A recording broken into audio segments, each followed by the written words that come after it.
फुलजी station लॻ ॻोठ काफ़ी पीर मोहम्मद सोलंकी में हाई स्कूल की बिल्डिंग 7 सालनि जे अंदरि ज़बून हाल थी वई।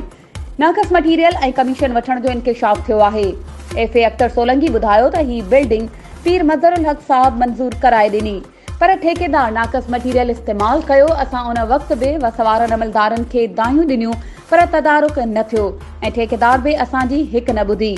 स्कूल बिल्डिंग जो कमु जारी रखियो ऐं ज़बरदस्ती नाक़िस मटीरियल इस्तेमाल कयो, जेको 7 सालनि जे अंदरि बिल्डिंग ज़बून हाल थी वई ऐं हिन वक़्तु ख़तरनाक सूरतहाल अख़्तियार करे वई आहे। कंहिं बि वक़्तु वॾो नुक़सानु थी सघे थो। असां वज़ीर आला सिंध तालीम जे वज़ीर ऐं दादू जे चूंडियल नुमाइंदनि जनाब पीर मज़हरुल हक़ ऐं जनाब रफ़ीक जमाली खे दरख़्वास्त करियूं था त असांजे ॻोठ पीर मोहम्मद सोलंकी जे हाई स्कूल जी नए सिर बिल्डिंग मंज़ूर कराए ॾिनी वञे।